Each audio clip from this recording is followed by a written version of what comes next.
We're going to ask legislators to step forward or online, and we're going to do the in-house ones first, and then we'll go online for any other legislators that are waiting for us. We're trying to hold all legislators to 5 to 7 minutes so we can hear from as many as possible, and with questions that may go on farther, but your presentation should last no more than 5 to 7 minutes to us. We'd greatly appreciate that. And then just for the future of the public that are listening, on Wednesday of next week at 10:30 in the morning, we will be back here again and have a public open house where the public can come speak to us. And then in the afternoon, we have some people lined up that are medical field scientists and stuff like that to come talk specifically about the substance we're talking about today. So, Senator? Thank you, Representative Heinert. I know I haven't been a legislator for that long. However, this is the first time we've had an opportunity to do something like this where it's just time for legislators to come and speak on a certain issue. And so I think with the truncated timeline that we have of 30 days to really make sure we're all educated and we have an opportunity to hear from each other. Normally we get that during session, walking around the hallways, walking over to each other's chambers and meeting as caucuses. However, with such a short timeline, we're not going to have that opportunity. So I think today is a great chance for us to hear from our colleagues, ask questions that those of us on the working group can then try to get experts to answer those next Wednesday or at the legislative hearings coming up during the special session. So I think today is a great chance for us to just be able to hear from one another on what we've heard from constituents in this short timeline or things that we want to learn within the next 30 days. So with that, I'll hand it over to Victoria. She's got a memo for us. Thank you, Chairman Axman. I just wanted to highlight for the members on Teams, I apologize, we were muted there for just a second. So you may have missed the comments of Representative Heinert, but he indicated that we're going to take testimony from legislators in the room first and then take testimony from individuals online, and that we will try to keep comments to 5 to 7 minutes each. Now I'm just going to provide a brief overview of Kratom regulation. I'm looking at LC number 27.925901,000. This memorandum provides an overview of federal and state regulation related to kratom, a derivative of the Mitragyna speciosa tree containing psychoactive compounds.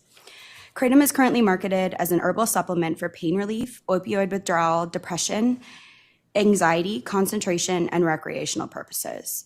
The potential side effects include abuse, dependency, and risk of fatality, which have prompted federal action and the establishment of regulatory frameworks in 31 states, as well as executive action in North Dakota.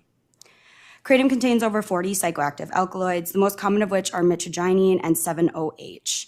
Kratom produces a stimulant effect in low doses and a depressant opioid effect in higher doses. A 2022 survey conducted by SAMHSA found that 1.9 million individuals have used Kratom in 2021, with the highest use reported among individuals 18 to 25.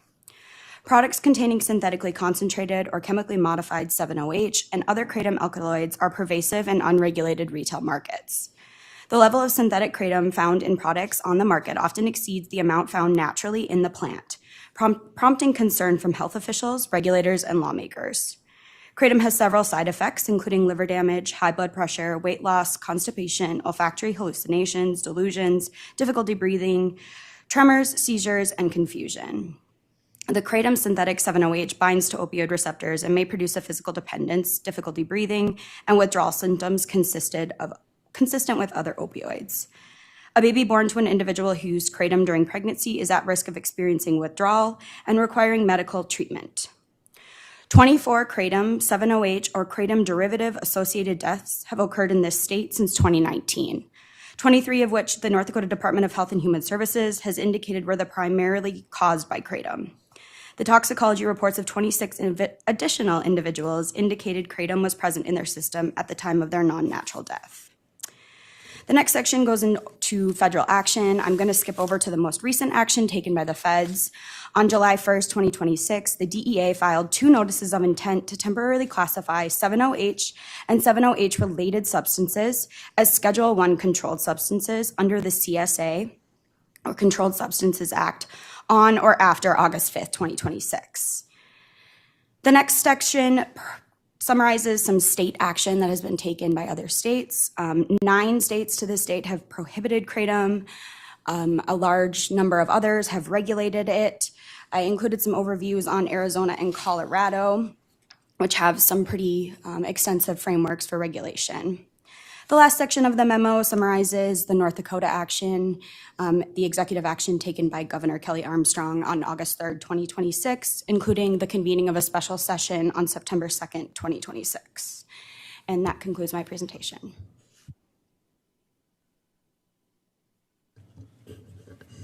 Thank you, Victoria. With that, we'll move into our open comment period. So I do see 3 legislators in the room. So Representative Clemeen, you look like you're already lunging forward. So go ahead and you can kick us off. Thank you.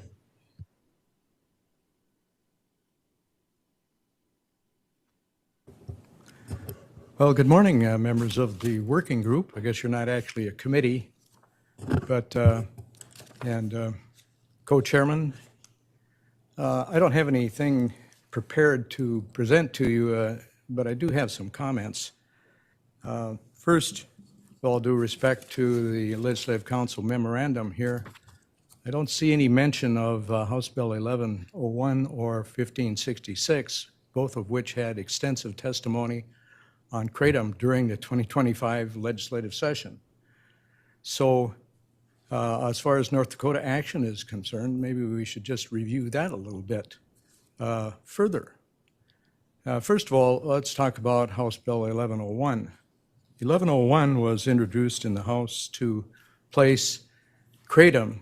I'll just use the word kratom rather than the 70H or the other word which I find hard to pronounce, even for me. Kratom was put in, part of House Bill 1101, which would have placed kratom as a Schedule I substance. Representative Clemeen, sorry to interrupt. We just have a lot of online. Can you just make sure the mic is a little closer? Our online colleagues are having trouble hearing you. Okay. House Bill 1101, can you hear me now? House Bill 1101 was introduced in the House in the 2025 session to place kratom as a Schedule I substance under the North Dakota Schedule of Substances. That bill had an extensive hearing in the House Judiciary Committee. There were many comments, both for and against doing that, and the testimony is very extensive, and yet there is no mention whatsoever in this memorandum of that bill. That bill received a 10-3 do not pass recommendation from the House Judiciary Committee, and then went before the House where it received a 15-77 vote in opposition. So we've already had extensive hearing on this subject just last session on this very issue of whether it should be a substance, Schedule I substance, and it only received 15 votes in the House. And yet here we are going into a special session to do the same thing all over again. House Bill 1566 was another bill on kratom, which is not mentioned in this memorandum. That bill was heard before the House Human Services Committee. That bill was initially introduced to regulate kratom as a substance and place some restrictions on it and penalties and so forth. However, during the course of the process of House Bill 1566, that was first amended into a provision that would allow the Commissioner of Agriculture to regulate that as a food substance, and also to do a study on the bill. That bill passed the House, went to the Senate. Senate further amended that just into a study, and so as it ended, it passed the legislature as a study. However, it was not elected for study by legislative management. So that bill also received a considerable amount of testimony, both for and against. So we've got a lot of conflicting information about Kratom as whether it's a good thing or a bad thing, or whether it should be regulated or prohibited. The executive order issued by Governor Armstrong calls on the legislature to hold a special session to determine whether we should either regulate or prohibit kratom as a substance.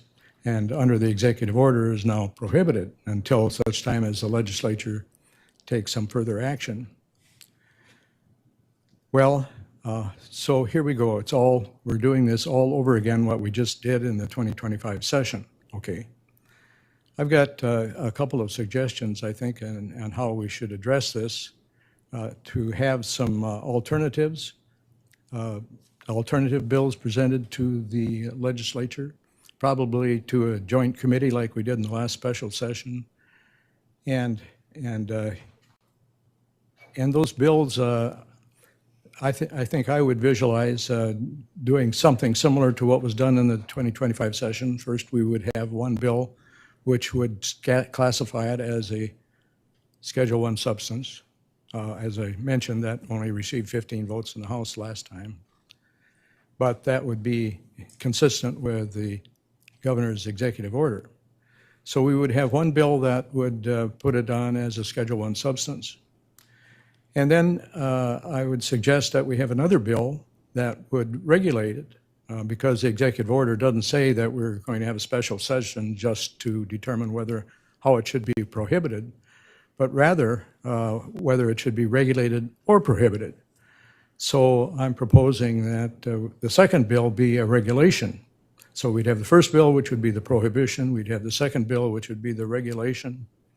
And then then the public would have the opportunity to come in and testify in support or in opposition of both of those bills, and the legislature could make a reasonable decision on which way to approach this. I don't know a whole lot about the scientific evidence on kratom. I do know that it comes from a natural substance which has also been synthesized. I think that the synthetic versions are the real problem. And as I understand this 7-OH, there's also an 8-OH and a 10-OH already. So all of those varieties should be included in what we do. But I think the regulation could maybe ameliorate the situation and allow for maybe the prohibition of the 7-OH type synthetic versions of a certain type of strength to be prohibited, while allowing the natural versions, which some people seem to think is good for many situations, that could also be allowed to be produced and sold in North Dakota, but could be regulated either through the Department of Health or through the Agriculture Commissioner, as was suggested in House Bill 1566 last session. There is a third alternative, and I'm not sure how difficult this would be, but we do have a considerable amount of legislation already in effect on medical marijuana, perhaps as a medical substance and as a Schedule I substance even. Kratom could be merged into the law that we have on medical marijuana, since that's already set up with dispensaries and a lot of regulation. So that's really my comments.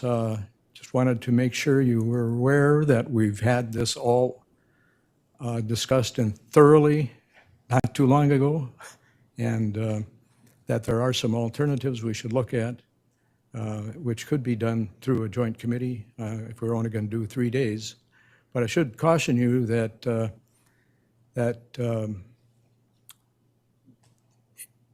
I think it's going to, if you're going to have another meeting of some type next Wednesday, as I just heard this morning, for the public to come in and make comments, you might be surprised by the amount of comments you do get.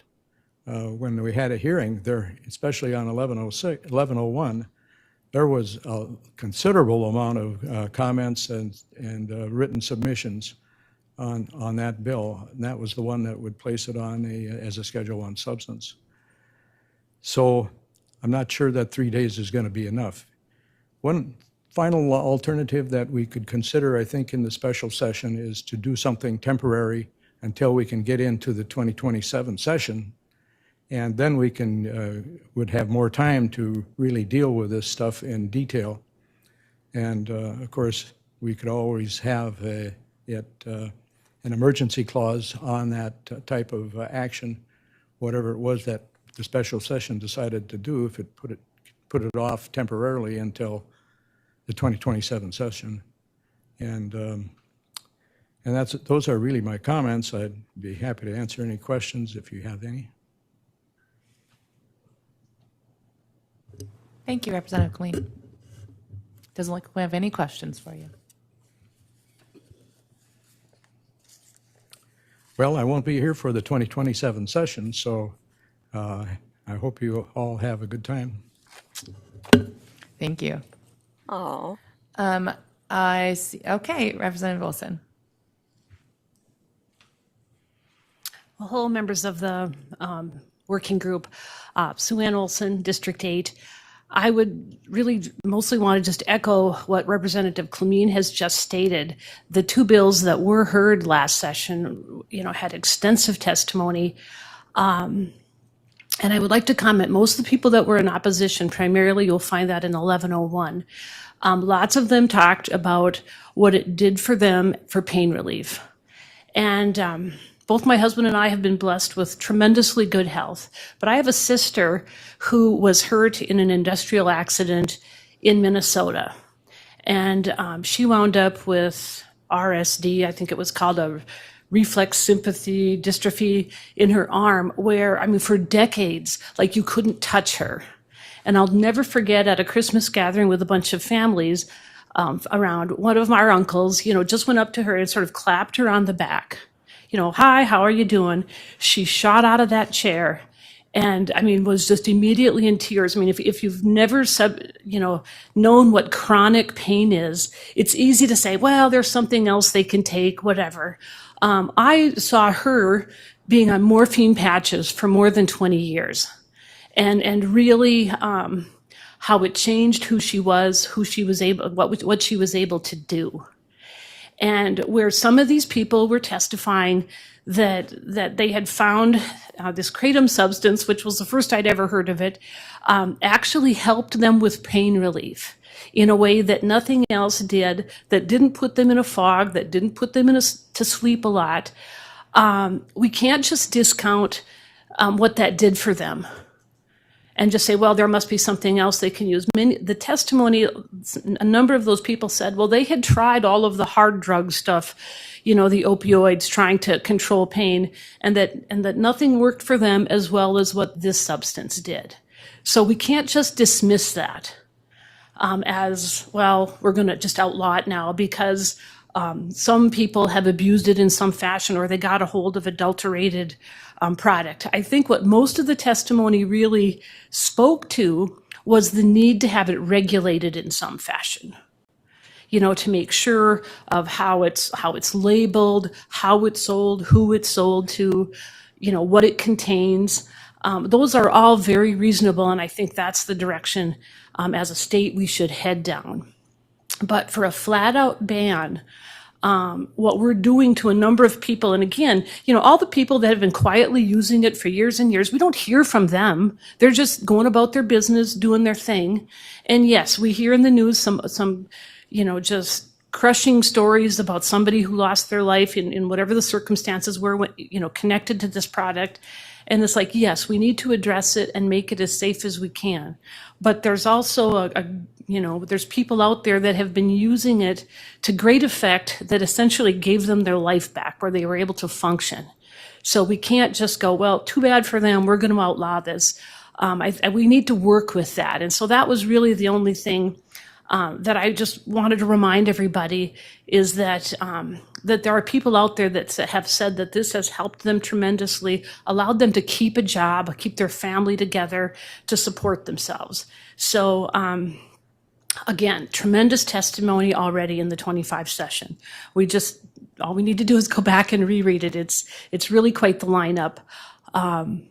So, next week you for sure will hear a number of that, but this is short notice. People are probably not, becoming aware of it and getting their act together to get here to testify, but we already have very current testimony on both sides of this thing with both of those bills that were submitted last session. So please let's take seriously that testimony that we already have. So with that, I don't know if there's any questions, but I just really wanted to remind everybody of that.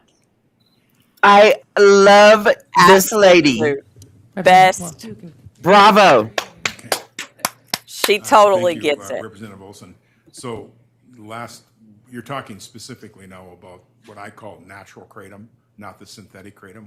Yes, and again, I don't profess to be a pro on this, but my understanding is that a lot of the people that were testifying for the pain relief it gave them were really talking about the natural substance. So I think there's absolutely a way of separating that from the OH7 or whatever it is that naturally is a very small percentage of that leaf. I mean, I think what's happening is they're exploiting that piece of it and with the synthetic versions and making it stronger. So yeah, I think, definitely there's a way to say, nope, right here is where we need to be. And I think that's where the benefit is for a number of the people that are using it as a pain relief source and that kind of thing. So if I may ask one more question, when you talk about regulations, what thought processes do you have for regulations? I think the citation related to Arizona and what they're doing, I think is something we should look at. Even the whatever it was, the American Kratom Association, whatever it was, I had emailed that around to all the legislators last night. They cite the, kind of a national act for regulation. So I think there's a model bill out there or model plans or whatever you might talk about it, but it appears to me that Arizona probably adopted something similar to that. So I think we'd have something to look at to start with, and possibly a couple of other states may have adopted it as well. But I don't think we totally have to start from scratch. I think there are some states that have put parameters around it.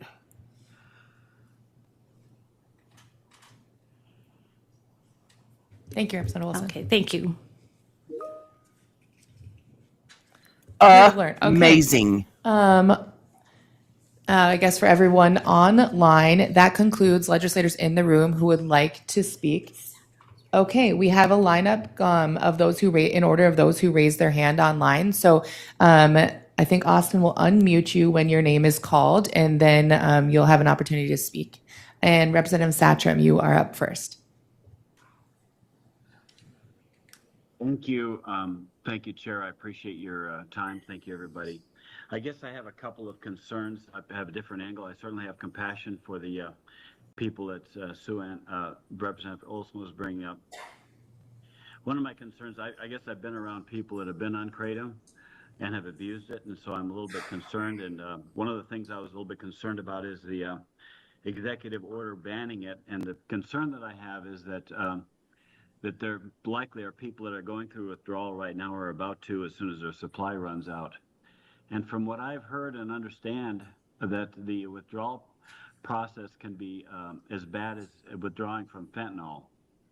And my concern in all of this, and I don't necessarily have any answers, but I have questions I want to bring up concerns. My concern is that people are going to be withdrawing from this, going through bad situation, not having the resources for detox, and then they're going to be going to some harder drugs instead. So that is one of the concern.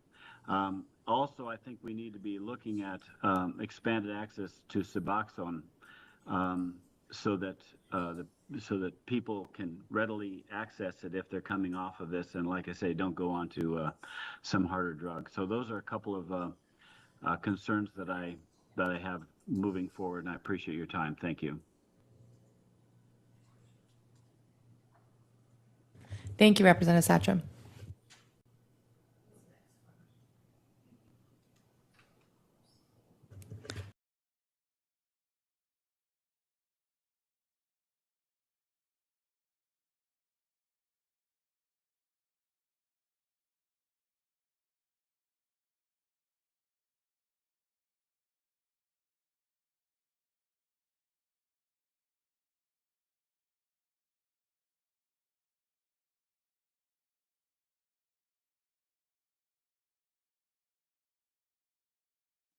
I think you got to hit play again.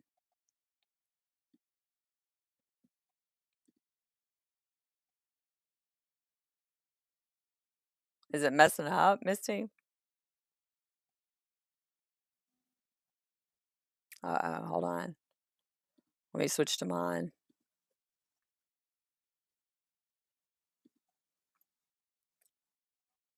Overwhelm the system of the ability to help them with their addiction. It just feels like circular logic to me. And so then when I think about, instead of doing an outright ban, doing regulation, I really am trying to figure out how in really one day, because if it's going to be a 3-day session, it's really one day of testimony, amendments, and it has to be out of committee in that one day.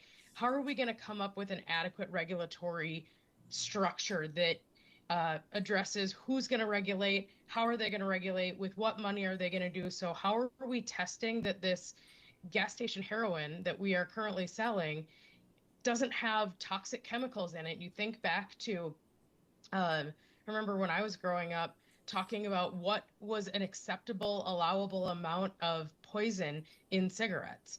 And so what does that look like? Do we know enough to be able to adequately regulate it properly? And so just to think about, if we're going to do something in regulation, how do we possibly do that well enough in the short amount of time that we're allowing ourselves? Or do we continue the full ban until the full session and then have the regulation conversation then? So those are my concerns about how we're thinking about it so far. Sorry Thank if it you, messed Senator up. Wars. I had to let my dog in. Representative Murphy.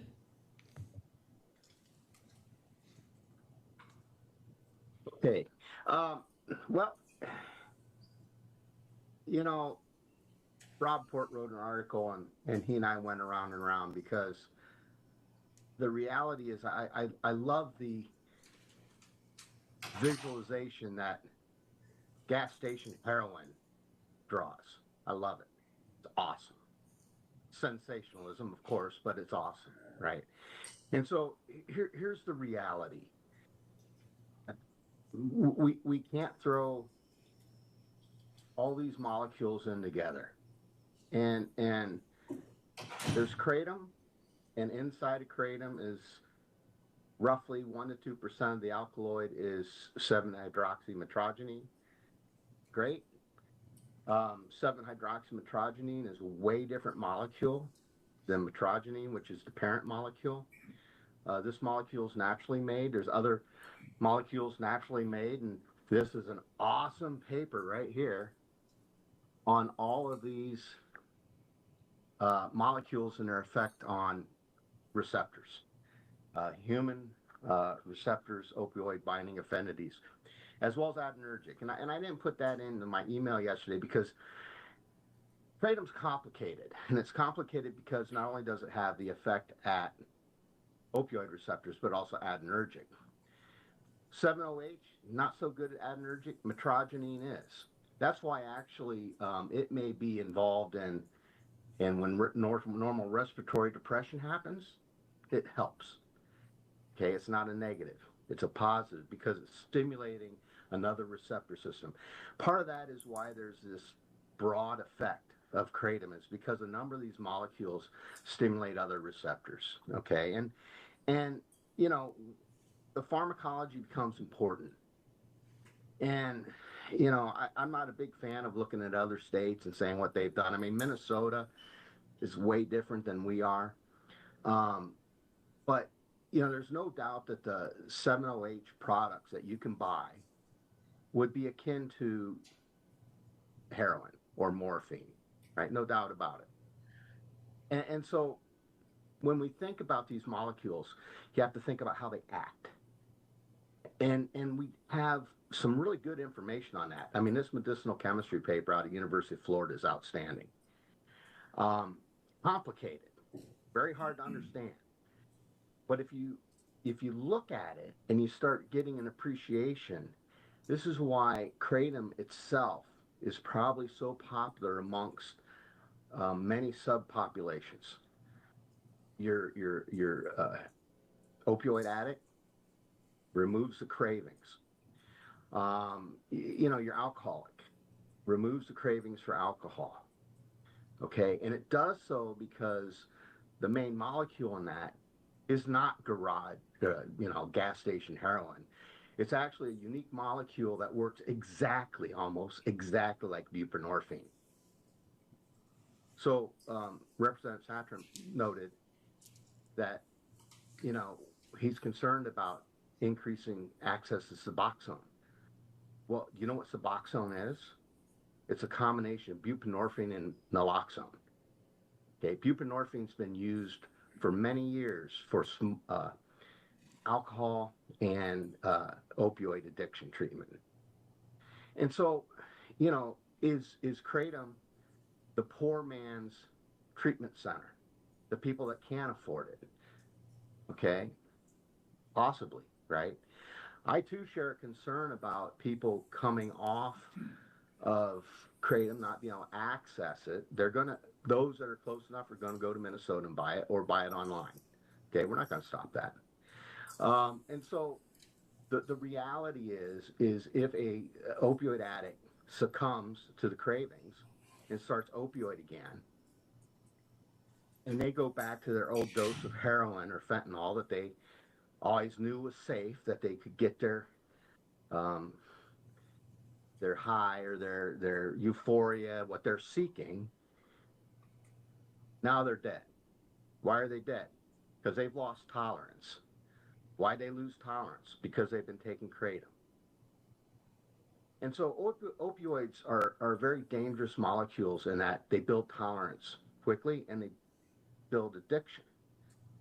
And so Kratom has been successfully used, and I've got a whole pile of papers here that I hope to work with legislative counsel to get those on there, and so everybody can go read the same thing. Some of it you may understand, some of it you may not, but you'll find that there's a tremendous number of papers detailing the clinical use. Withdrawal from Kratom. There is Kratom use disorder. There's a paper out of Johns Hopkins, examines 10 patients. It's very similar to opioid use disorder. Withdrawal is a little harder with those people, but for the vast majority of people, withdrawal has minimal symptoms. Certainly minimal symptoms that you worry about clinically. And so I think as we move forward, we have to understand, we have to separate these two items. The 7-OH and other molecule derivatives thereof, and there's a whole bunch that are naturally in the plant, and then the natural product. And I think what we have to guard against is adulterated product, which is quite common apparently. And that's where the problem lies. Kratom itself, it's going to be tough for it to kill you. Why? Because metrogene does not cause respiratory depression, period. 7-OH causes respiratory depression. That's what you worry about. And it's about as powerful as fentanyl or morphine. Fentanyl is way more powerful than morphine, but this one seems to be about 20 times more powerful than morphine, so it's considerably different. This 7-OH is a problem child because we have people going out buying tablets of it and taking that. And would we allow somebody to just go down and grab some morphine at the pharmacy? No. It requires a prescription. So, because it's a dangerous product, right? It's a dangerous drug. So I think as we move forward, this is the things we have to keep in mind, is we're really looking at two different items and they're radically different. And so I would urge us to move forward with that in mind, and see what happens. I mean, it's going to be the will of the chamber, but my background, I'm going to bring this into class. I have a drugs abuse class, and I'll introduce Kratom as one of our discussion topics for the students to force them to dig into the literature, which, of course, I'll provide to them, and they can go out and find their own stuff. But, it's a very interesting molecule, and it's a very promising molecule, or a set of molecules in the actual plant. And so I think we have to be careful to not throw the baby out with the bathwater. So, He said it. I'm here for questions if you have any. I'll do the best I can to answer things, but the science is complicated. I'll just leave it at that. I love this. I freaking love these reps. Representative Murphy, I have one question. Did I hear you correctly when you made a comment about withdrawals? Did you say it had minimal symptoms in withdrawals? Did I hear that correctly? Wait a minute. The kratom plant. Most of the literature that I've read on clinical use indicates that withdrawals are minimal. They're not really. You have a withdrawal from caffeine.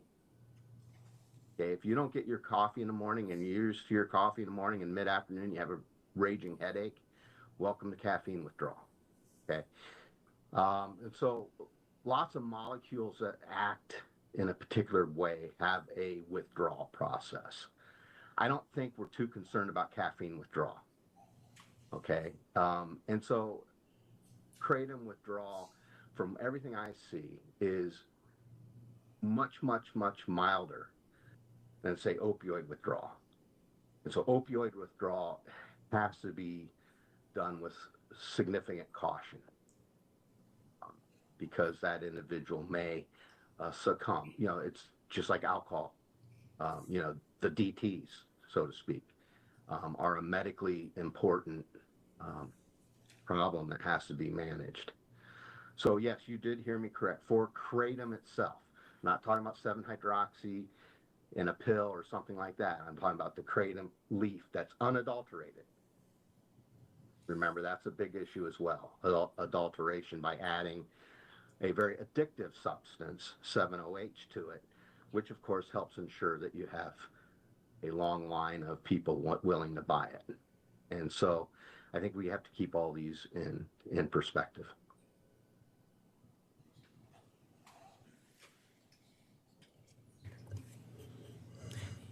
All right, a question from Representative Porter.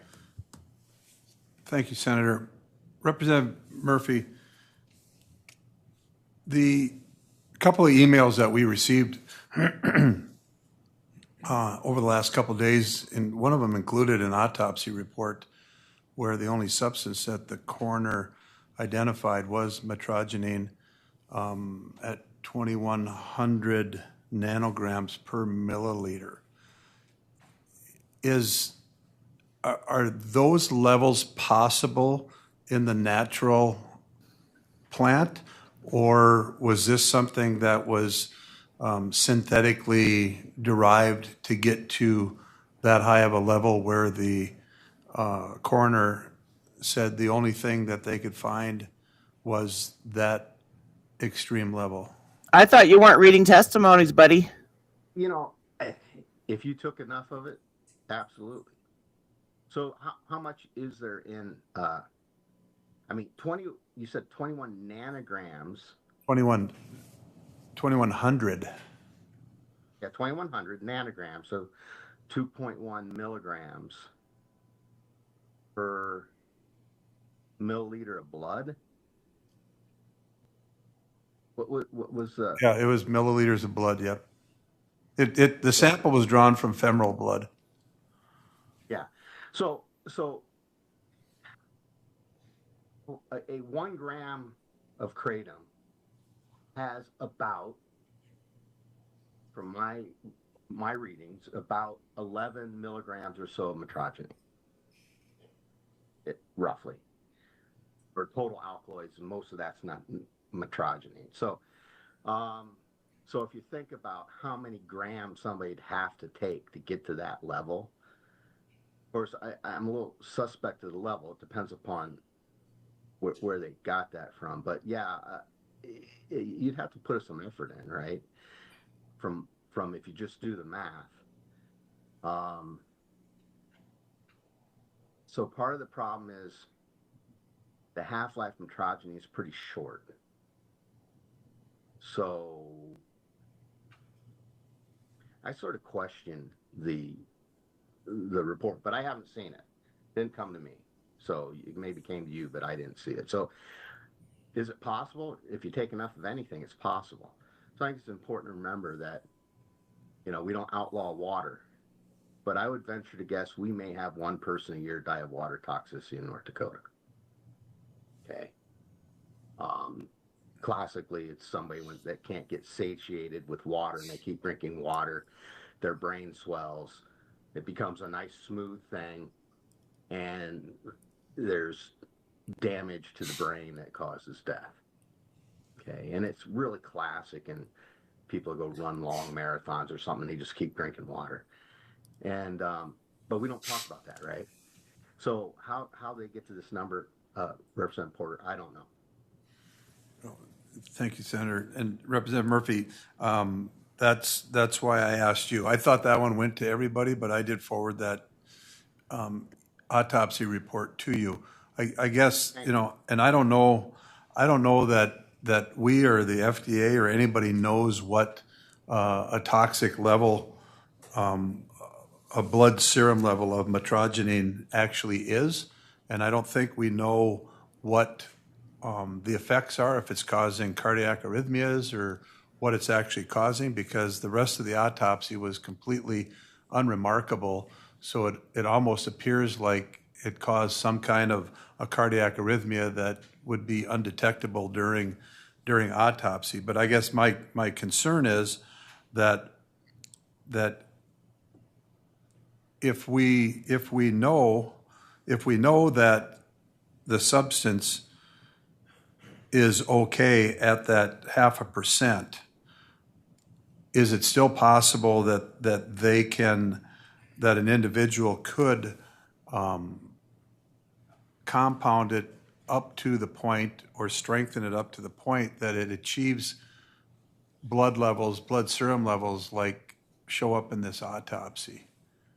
And I don't know if that's preventable or if that's just part of the chemistry of meth and other substances that people compound on their own, or what guardrails we could have in place for something like that. So I will say this, Representative Porter, that what and I just pulled it up and I'm looking at it. Some interesting electrolyte levels too. This individual is hyponatremic, hyperkalemic. The sodium was 118, which is reasonably low. That would be of concern. So, Ooh, I know who they're talking about. Leaving it all this. Yeah. The question that, I've had some long discussions with Dr. Hardy. We can speak a similar lingo, and we've talked a bit about how do you address it, right? And, right now you can go buy all you want. You can take all you want. It's up to the individual. To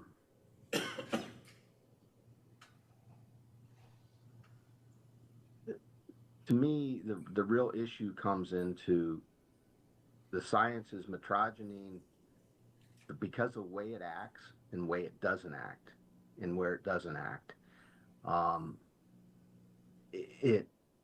It's hard to believe that metrogenine itself will induce death. And there's a tremendous number of papers to that point.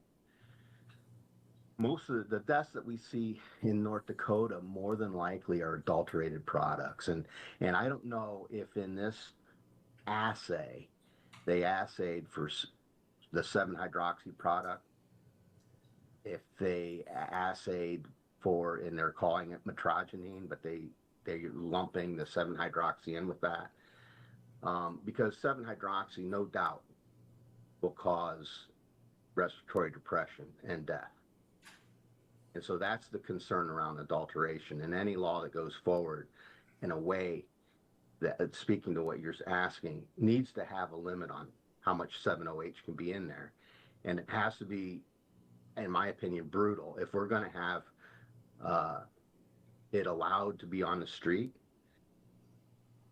that's the one we really have to look at. Some of the other ones, yes, and there's going to be a list, right? Dr. Hardy has that list already, but those have to be extremely limited, and it has to be tightly regulated, and the fines have to be substantial because this is an economic issue for a shop owner. You know, I make X amount per day. My fine is a couple $1,000. Who cares? Versus it's substantial, and then it ratchets it up based upon offenses. I think is where it's going to be really critical. So to answer your question, I think whatever is, if we allow Kratom, the natural leaf product, to be out on the shelf, we have to tightly regulate and define how much of these other molecules can be in there. Does that answer your question, Representative Porter, sufficiently? Senator Axman and Representative Mercy, yes, it gets me going in the right direction. I do think, you know, as we start looking at the kind of the two pathways that people are guiding us down, that we do have to pay close attention to how we set those guardrails up for what will potentially be something over the counter, and it does concern me. In my line of work, we're seeing plenty of interaction with patients that are using. We're seeing very poor results with Narcan because of how tightly this binds to the receptors. And 7-OH. 7-OH. It's been going on a while. This isn't anything new to me, but I do fully agree with what you're saying. I just have a concern on the over-the-counter if there is some other causes of concern that people are able to still get their blood serum levels up to a point of dropping over from a cardiac dysrhythmia, that it would be nice to know. Kratom doesn't work, or Narcan doesn't work on Kratom. I don't disagree. I think we're on the same page. I think we have to be. So 7-OH, I mean, it's just like any other opioid overdose. Naloxone's not, it's great and it's very effective, but it's not 100%. And I mean, 7-OH is similar to fentanyl, if you want to think of it that way. Much more potent than morphine. And so I would not be surprised that you would run into people who've taken enough 7-OH that you're not going to displace it, and they'll die. Absolutely. They'll respond poorly. You know, you may need multiple naloxone doses, but that's why I think it's imperative that we follow the DEA's lead on those compounds and those molecules. Thank you, Representative Murphy. Thank you, Representative Porter, for your questions. Preach! Senator Corey, you are next. Thank you, sir. Thank you, Madam Chair.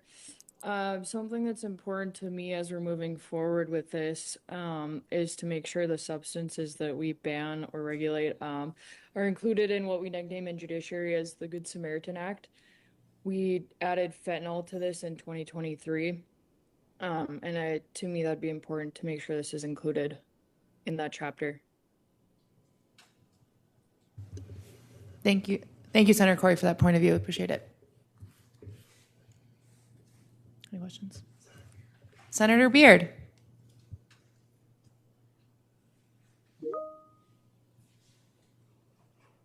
Thank you, Madam Chair. I'm really appreciating the conversations on here. And Representative Murphy and Representative Porter, that was a very interesting dialogue. I do agree, you know, we need to do something, and it seems to me the biggest thing is when some of these natural products get adulterated becomes the big issue. And some of you will remember, some of you are a little younger in here, but some of you will remember a few years ago we had the problems with spice, K2, remember that? And there again was an adulterated product that was sold as a natural plant derivative. And my concern is in this process that we deal with this issue, and we, whether we put the 7OH on Schedule 1, which I think is a great idea, and we come up with some type of formula for the natural product to be available to who can benefit from it. I'm okay with that too. I'm afraid the next big thing, somebody's going to come up with a plan somewhere that has some benefit for some reason, and the people that manufacture these synthetics to adulterate it, they're going to start selling it as a natural product, and we're kind of behind the 8 ball on it. So I would hope we can come up with some way to, as a group, to keep that from happening in the future.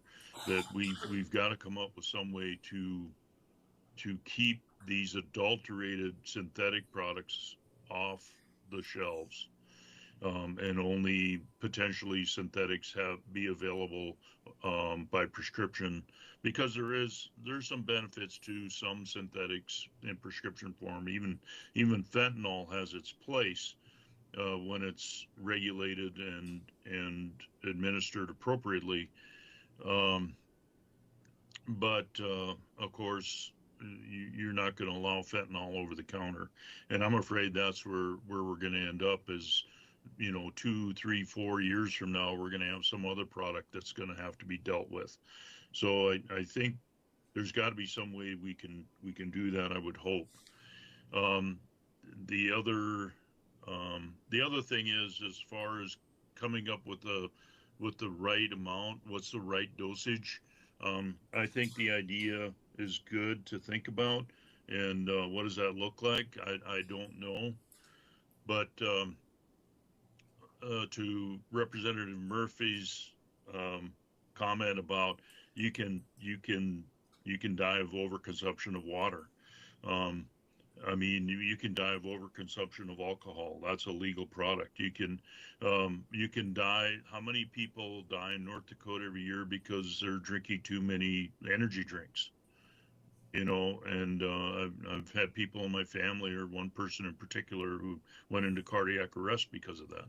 I had a worker die of consumption of alcohol and energy drinks together. And so these natural or these things that are out there that are legal,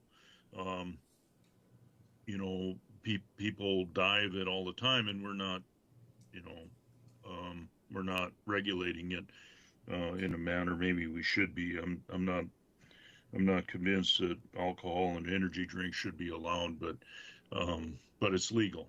And so I just think if we go down this path of making some level legal, to not go too far down the road of, people that do benefit from it lose the benefit because we're worried that somebody's going to take 100 pills.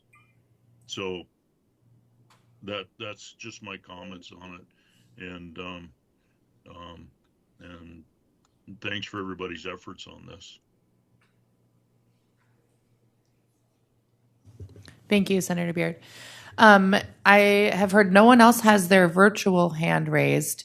So if you are online and you would still like to speak, we'll give you a moment. I do want to thank, there's a lot of legislators who are online. I know you can't see them for those of you in the room, but from both chambers, we have a large audience that's engaged in listening. Okay. Any committee members, working group members, I should say, comments? I do have some that I'd like to share. That's all right before we move on. My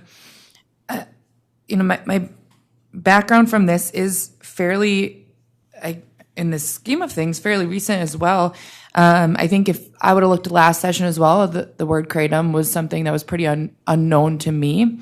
And so when I hear us bring up, the bills from last session and say, it's the same issue, it's been discussed thoroughly, there's been great testimony, I personally do feel that it's not the same issue. The testimony is incredibly outdated because even our medical community, local families were very unaware of this.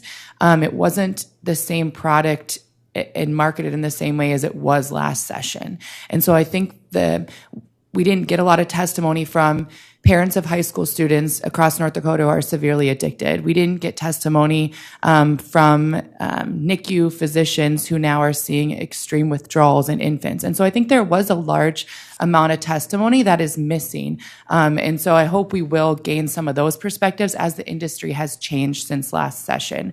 Also, we didn't have the knowledge of what the DEA action had done. And so I think that portion is a very substantial thing we have to consider to allow our law enforcement to just do their job. And so that aspect was missing last session. And so I think we can look back at the testimony, but we also have to look at what has happened since that testimony has occurred. And the industry has changed, and those in our communities that have been affected has definitely changed. I was made aware of this by a local physician who has seen a rapidly rising spike of adolescents coming in severe withdrawal and needing medical attention, and sometimes even inpatient treatment to overcome the withdrawals from this. And so they're extremely worried about the withdrawals. The infants being born are the worst withdrawals they have ever seen in infants, are those whose mothers were taking kratom in all forms, natural and synthetic. I'd like to echo kind of what Senator Beard said as well. And maybe we did it right and we weren't proactive. And if we would have known last session, maybe we could have got ahead of this and not had North Dakota be a hotbed for these industries to come and sell the product and market to youth, the gas stations marketing to all of our high school athletes. And so maybe we could have gotten ahead of it, but also now I think it's timely to have the conversation and talk about what was proactive versus reactive. And now I'm taking a look at what other states are doing, what other countries are doing. It is banned, both natural and synthetics are all banned in most countries in Europe. So even this is not just a United States problem, not a North Dakota problem, but there's a lot of states who maybe beat us to tackling this because it was infiltrated into their state earlier. And so a lot of them did go the way of banning synthetics, regulating natural. But now I think it's important to look at how quickly those states are changing. They're either making stricter regulations on natural or they're now going to ban it. So I do think my concern maybe is, are we going to fall behind the eight ball and what's going to come next if we let our state lag behind other states as well? Will we continue to be the place where the industry profits off of North Dakotans who are struggling with addiction?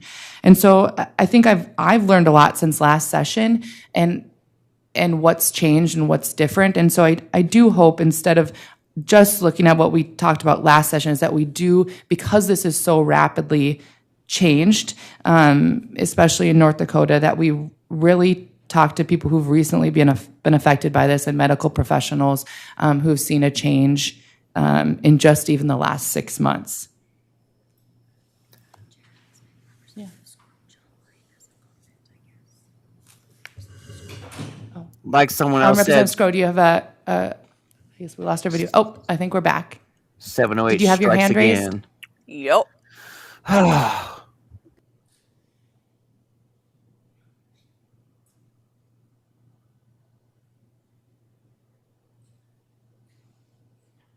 Are you able to hear me now? Okay, we are. You are unmuted. Sorry about that.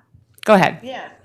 Okay, so when this executive order came down, I received a call from a young man who has PTSD. He had been treated by physicians with a number of medications unsuccessfully, was able to come back to a normal life it was a natural kratom, and he actually would buy a month's supply at a time. He was able to become much more stable, function as a dad and as an adult. And when this executive order came down, he called terrified that he would be charged with being a felon by using this. Um, we talked for 2 hours on the phone, and in the end, he threw out all of the kratom because he was afraid that his father-in-law, who was a law officer, might find it in his home, and he would be charged and his kids taken away and all kinds of horrific things. Yet he felt he had no alternative but to do just that. And now here he is with no alternative treatment that he can turn to. And I have no answer for him. So if there is someone on this committee or someone on this meeting who has suggestions, I'd appreciate that. But he would absolutely come and testify to how he's been helped by it. But he absolutely does not want to see the enhanced, the synthetic types of kratom, the blends of kratom be allowed on the market. He said he himself has studied it quite significantly and sees that as where the problem lies, rather than in the natural, say, powder form that actually can be sold in encapsulated forms and controlled in doses of, say, 5 milligrams. I think it's 5 milligrams, and capped at 15 per day. So ways of managing this, I think, so that we can help people who definitely benefit from natural kratom, but at the same time restricting the adulterated versions of kratom that we may find in C-stores, for example, or online. And yes, people will turn to other states and online to obtain this. And at the same time, if we do not allow it in North Dakota at all, then people will be forced to break the law, I'm afraid. But the balance, I think, is the key here. Finding the balance that protects legitimate use while restricting abusive use. That's my comment. That makes me sad. I like that comment, but Thank that you, makes me Representative so Scott. sad. Anyone else online? Oh, Representative Murphy. Well, since we've got a little bit of time, we'll let you do a quick reattack. It'll be quick. Well, We've heard that, Representative Murphy. I can't say hi quickly. So I want to go with Representative Scorch's point of view. So I spent a lot of time on Wednesday on the phone with law enforcement, trying to gauge what was the Grand Forks Police Department going to do in case, similar to the previous speaker, Madam Chair, we had somebody call us and, in a frantic, what do I do? And, our police department said it's an infraction. I mean, we're probably not writing many tickets, right? And on Monday, when I'm talking with the governor's office, seizure of product was a real enforcement possibility. And so Wednesday, I want to know, what do I tell our retailers in my district with regards to selling it, right? Like, are the police going to come in at 5:01 and seize it? All your inventory? What are they going to do? And so we had that discussion. I called BCI to find out what their direction was to the law enforcement community across the state. And they didn't have a lot of direction from within the executive branch. And so everybody was sort of struggling. What do we do? So what GFPD said is, if we go into a store and it's there, we're going to give them 72 hours to remove it. That was their point of view. And we're probably not writing anybody infractions. So we're not going to seize it from an individual who has it, who's using it in their home. We're not, this isn't what we're going to do.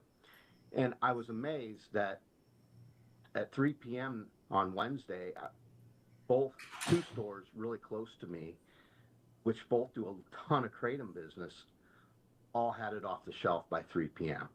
And in fact, one store said we shipped it to our stores that are in other states where it's allowed.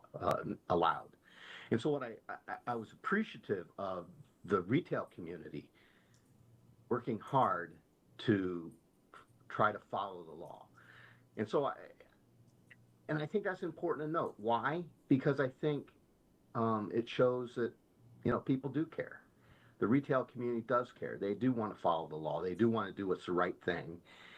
And, but everybody's looking to us for direction. But anyhow, for Representative Scorch, I just want to say, that individual should probably continue using their Kratom as they have. And the general dose, hard to find, is there's a paper out of Johns Hopkins, that it's 5.1 grams a day was on average what a small group of Kratom users average on a day. And so you can, that's going to be about 55 milligrams of metrogeny if you scale it up. So there you go. Thank you. Thank you, Representative Murphy. And just to clear that up, there is a formal process now for retailers or any individual to work with different agencies. It's been published on what to do with dispose or storage of items. It should have never gotten this far. No, it shouldn't. It shouldn't have. But this hearing has been amazing so far. I am shooketh. Yeah. I am shooketh. Very impressed. Thank you, colleagues. I think we gave, anyone else watching, a glimpse of what it looks like when we are trying to work through an issue during legislative session and walking around the hallways and in committee hearings talking to one another. And so I think we're going to learn a lot. I hope everyone tunes in next week to hear some from professionals who've been dealing on sides of this issue. We hope to gather a full agenda for next Wednesday. And then obviously this will also go through the full legislative hearing process during special session. So thank you all for, with such short notice, taking the time to learn as much as we can from each other and hearing what everyone has to say. So with that, I'll adjourn the meeting. Nice. And I just want to bring up a couple of things here, if I could, because I didn't want to interrupt. But there was a comment, the average person distinguishes between the two. The average person on the street is not going to distinguish between Kratom and 7, and you've seen that in many states. Yes, they have. Yeah. It is not hard to distinguish it. One's chemical soup and the other one's natural powder. That's it. Yeah. I mean, dude, it should have never been in the, Hey. It should have never been on the shelves in the first place. Mm-hmm. And, the thing is, because it was marketed as Kratom for so long, when people are going to ERs or to rehab facilities or calling poison control or whatever, like they're constantly attributing it to Kratom. They're saying it was Kratom. Maybe it was sold to them as Kratom. Maybe they don't want to say what it is. I don't know. I don't know the reason. But the point is, the media has gotten wind of that. They call it Kratom. The legislators, most of them don't even care. So they don't care to learn the difference. They just say, ban it all. Mm-hmm. So, I mean, it has literally come into the market under falsehoods. Shouldn't even be on the market. Right. As Kratom. And it's done nothing but destroy Kratom's name. Mm-hmm. And so, I mean, I will never support 7-OH. Nope. It is not the same as Kratom. And, I understand some people feel like, they need it, but that's not my fight. Kratom is my fight, and 7-OH is taking it down. Period. Yep. It's why us, I always say this, us real Kratom advocates, we have been working overtime to attend and testify at these hearings.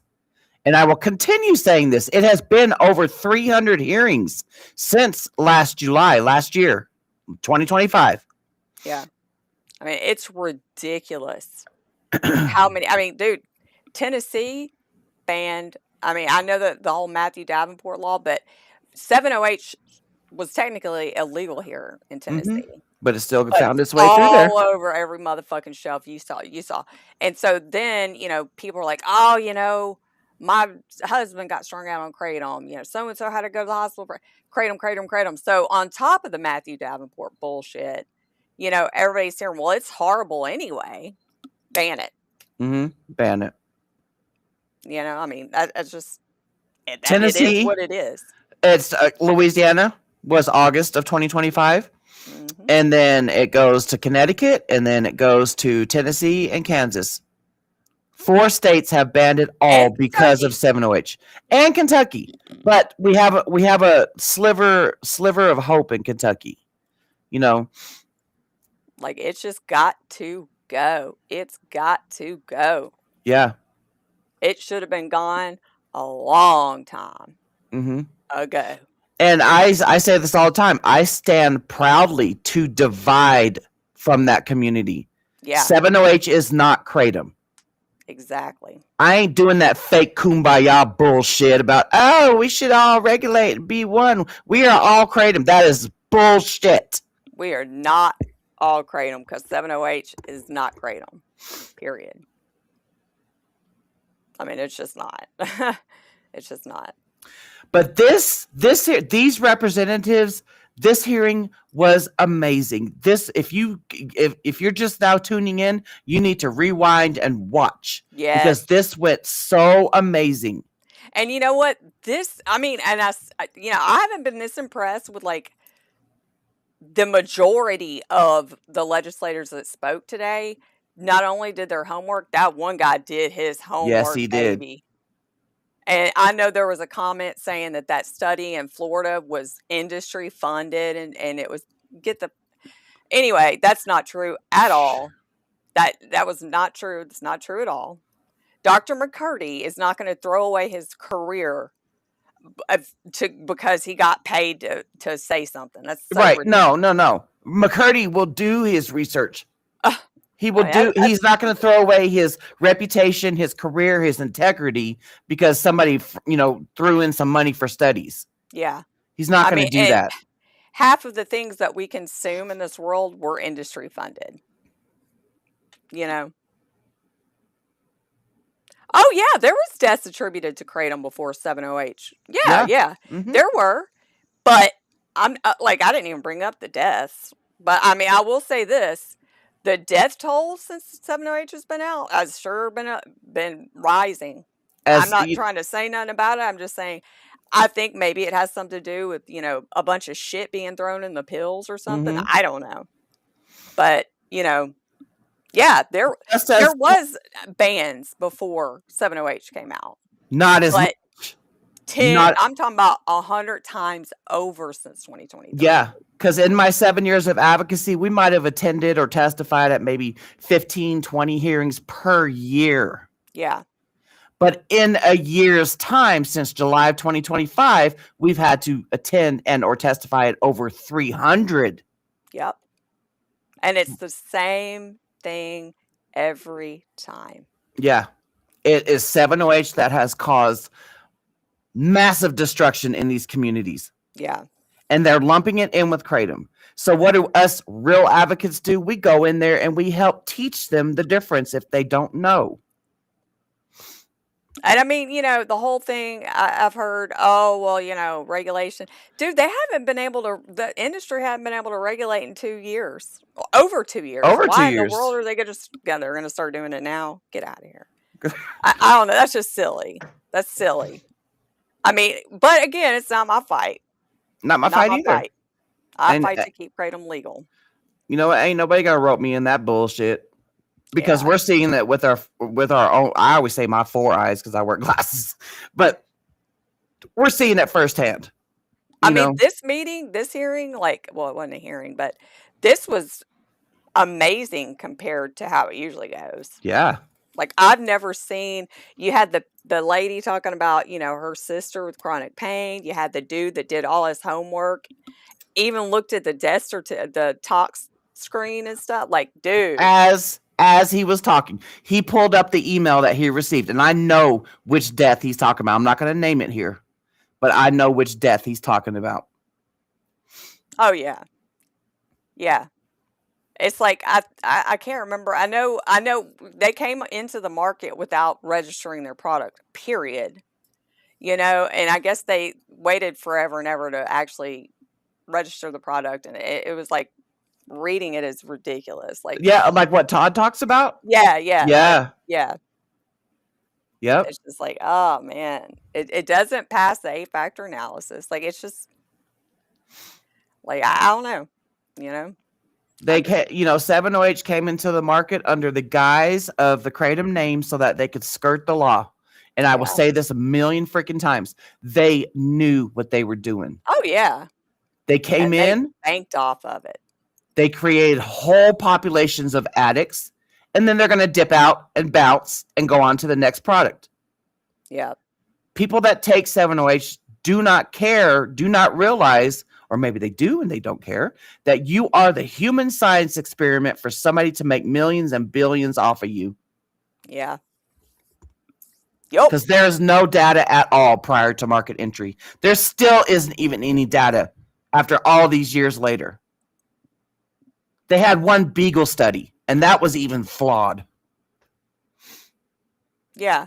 But it's like, because it flooded the market and there's so many people, that are addicted, dependent, reliant on it, however you want to say it. Now it's like, oh, well, what about those people? I'm sorry, but the longer it's out on the market, the more people that are going to be affected. Yes. Plain and fucking simple. Like, I mean, I'm sorry. The only thing I can say is, like, I'm sorry, but the greater good. You have to think this is the greater good right now. Mm-hmm. And us real advocates are out here busting our ass to save Kratom. So you can have the option to either go back to Kratom or use Kratom for the 7OH once we hear the DEA announcement that's going to be scheduled, which is supposed to happen any day now, that you have a fallback plan. Do we expect, thank yous? No, we don't. Because we've been trying to save Kratom and keep Kratom legal this whole time. Yeah. This is what it's in our blood. It's what we've been doing, so. And just all the hate and just all that. It's just like so much. It's just so much. And it's so still, I don't know. I know everybody has their own like point of view, but I don't think anybody's actually looked at it, as far as like someone that's given all the hate from the 7OH side. Yeah. I don't think they've ever sat down and actually looked at what's the bigger going picture, on. the bigger picture, and it's like, and these over 300 hearings that we're at, maybe one or two, might be the 7OHer, but they also consume Kratom, might attend those, but that's it. Yeah. That's it. Yeah. I'd say maybe 5 out of the 300. Maybe. I've seen. Maybe. Oh, at 5 hearings? Yeah. At 5 hearings. Yeah. Yeah. So, I mean, I don't know. Because I can't compute in my brain, how the hell are you going to try to save 7OH when you know full well that 7OH is what's dragging Kratom down to hell? Yeah. I don't get it. Yeah, they didn't go to DC for Hill Day, but I guess there's like people in the community that think they're like magically meeting with legislators and shit. I have a feeling they're just sitting around on the fucking beach or whatever, knitting, whatever they do in their spare time. Talking about they go to hearings and shit. No, the fuck they don't. They might be going and writing checks to legislators, but they ain't sitting there trying to work with people, man. Tell me which hearing they attended. I will go back and look through all of our recordings because we record them all. Yep. I don't know. I just, and you can't, I don't know. I would like to just shake. Hello. Can you see? Are you listening? Pay attention. Oh, goodness. All right. Well, we're going to go for now. But yeah, I think that was a great It was amazing. I'm gonna move to North Dakota because Tennessee legislation sucks. It was amazing. I am the fact that they brought up last year's testimonies, which Over and over. is where if you guys don't know, I testified on January 13th, 2025, and my granddaughter was born like 10-15 minutes right before it was my turn to testify. You know, my grandma lives in North Dakota. You know, so this is special for me. My only surviving grandma lives there. Yup. But they're there. You know, I've heard them say, well, I was there. I didn't see you. I didn't hear you. Yeah, exactly. Oh, thank you, Keith. I hope you're having a good time. Hey, Keith. Yeah, I just Keith and Kate. You know, and Kate went to the DC that we went Yeah. in June. You know, she got to see the inside of what it's like to go and talk to these reps in the offices and stuff. It was amazing. It was amazing. I don't know, man. You know, I'm so fed up with it. And so when I don't know. So we're gonna go live again in a couple hours. I don't know exactly what time. So I always just keep saying, make sure y'all hit that notification bell. Yeah. Yeah, we got a couple things coming up today. So Yeah. be on the lookout. Yeah, be on the lookout. And then we're not going to do the recap with Mac tomorrow. It will be Sunday. So we're going to do Sunday at 2 p.m. Eastern time, recap with Mac. So you guys make sure, like I said, hit that notification bell. Hit that bell. Don't forget to like and subscribe. Oh my God. Hey, give me a thumbs up. Hey, Shannon. Love you too. Oh, yes. Yes, Charlene. Yes. Okay. I know that there's going to be a public hearing next Wednesday. I didn't catch the time. I'm waiting for the AKA to put out an alert about this. You know, so it's going to be Wednesday. So if you can get your bootay down to Bismarck. Yeah. Or, you know, I don't know. I know last time they had virtual hearing, you know, so if you know. Oh, but yeah, it might be. Yeah. So, but it does help when people from the state, you know, actually show up. So Yeah. that'd be amazing. Yeah. Yep. So it's going to be next Wednesday. What they said, let's see, the 12th? Yep, the 12th. Do you know Charlene? Should we give her Laura's number or email? Yeah. Put that on screen. Make sure y'all screenshot that. All right. Yeah. Screenshot this here. Yep. And this is Laura Romney.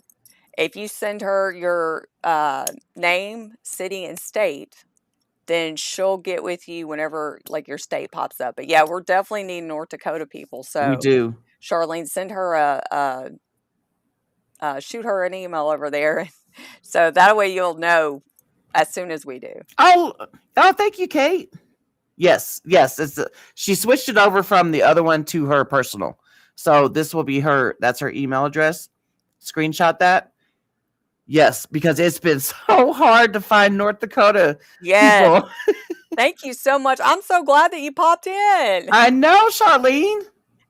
I always say everything happens for a reason. So I don't know you, but welcome to the Kratom Club. Welcome.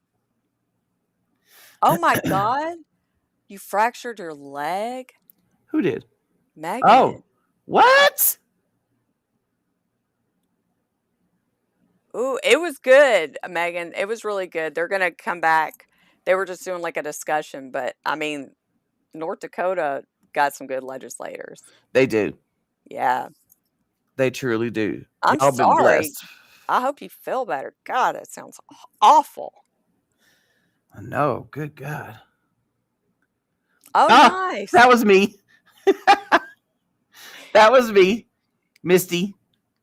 Or I go by the T-Bish on my socials. The T-Bish. But yeah, send Laura an email and, you know, she'll get with you. Yeah. She's amazing. She's on top of that. Like white on rice. You fell down a hill? What, Megan? Did you go rolling? Holy crap. Dude, you gotta be careful. Oh my God. Now I'm like just waiting to see what else. I know. Wait, too. I want to know, Megan. You know what? I wonder. Was it your dog? Were you walking your dog? Oh man. She's got such a cute little doggy. Yep. Megan. Ooh. My cats try to kill me all the time.